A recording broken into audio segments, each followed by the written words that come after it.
Guys, അപ്പോൾ നമ്മളിന്ന് പഴം വെച്ചിട്ടൊരു കിടിലൻ ഐറ്റം നമ്മൾ ഉണ്ടാക്കാനായിട്ട് പോകുന്നുണ്ടോ. അപ്പോൾ പഴം മാത്രമല്ല, ഇതിൽ ഉപയോഗിക്കുന്ന എല്ലാ ഐറ്റങ്ങളും ഇതിൽ മെയിനായിട്ട് വേണ്ട സംഗതിയാണ്. അപ്പോൾ പഴം ഞാൻ ആദ്യം കാണിച്ചെന്നുള്ളൂ കേട്ടോ. അപ്പോൾ നമുക്ക് ആദ്യം വേണ്ട സാധനം പൊരിയാണ്.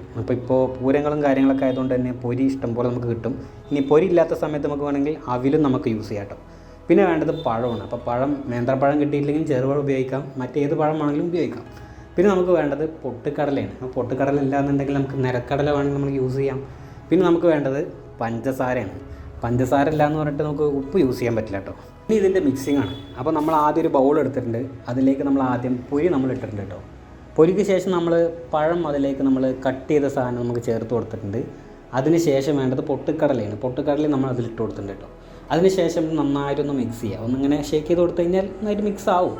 അതിന് ശേഷം നമുക്കിതിലേക്ക് പഞ്ചസാര നമുക്ക് കുറേശ്ശായിട്ട് ആഡ് ചെയ്ത് കൊടുക്കാം കേട്ടോ. കുറേശ്ശെ ആഡ് ചെയ്യുക, ഒന്ന് മിക്സ് ചെയ്യുക, കുറേശ്ശെ ആഡ് ചെയ്യുക, ഒന്ന് മിക്സ് ചെയ്യാം കേട്ടോ. ഇത് മിക്സ് ചെയ്ത് കഴിഞ്ഞ് ഈ സ്പോട്ടിൽ തന്നെ ഇത് കഴിക്കരുത് കേട്ടോ. അപ്പോൾ ഇത് ഇനി ചെയ്യേണ്ട കാര്യം എന്താ പറഞ്ഞാൽ, ഒരു 10 മിനിറ്റ് അല്ലെങ്കിൽ ഒരു 15 മിനിറ്റ് ഇതിങ്ങനെ വെക്കുക. അപ്പോൾ അത് വെച്ച് കഴിഞ്ഞാൽ നമ്മുടെ പഞ്ചസാര ഇങ്ങനെ ഒന്ന് അലിഞ്ഞിട്ട് ഇതിലേക്കൊന്ന് മിക്സ് ആവും. എന്നിട്ട് നമ്മളൊരു സ്പൂണോ കാര്യങ്ങളോ എന്തെങ്കിലും ഉപയോഗിച്ചിട്ട് ഒന്നുകൂടി ഇളക്കിയതിന് ശേഷം നമ്മുടെ കുട്ടികൾക്ക് വൈകുന്നേരം സ്നാക്സിന് ഈ ഒരു സാധനം കൊടുത്ത് നോക്കാം കേട്ടോ. ഞാനിടയ്ക്ക് എൻ്റെ കുട്ടികൾക്ക് ഉണ്ടാക്കി കൊടുക്കുന്ന സാധനമാണ് ഈ ഒരു സാധനം. ഞാനും ഇടയ്ക്ക് കഴിക്കാറുണ്ട് കേട്ടോ. അപ്പോൾ നിങ്ങളുടെ അഭിപ്രായങ്ങൾ വീഡിയോ താഴെ കമൻറ്റ് ചെയ്യുക. വീഡിയോ ഇഷ്ടപ്പെട്ടാൽ തീർച്ചയായും ലൈക്ക് ചെയ്യുക, ഷെയർ ചെയ്യുക, കമൻറ്റ് ചെയ്യുക, സബ്സ്ക്രൈബ് ചെയ്യുക. Okay, by.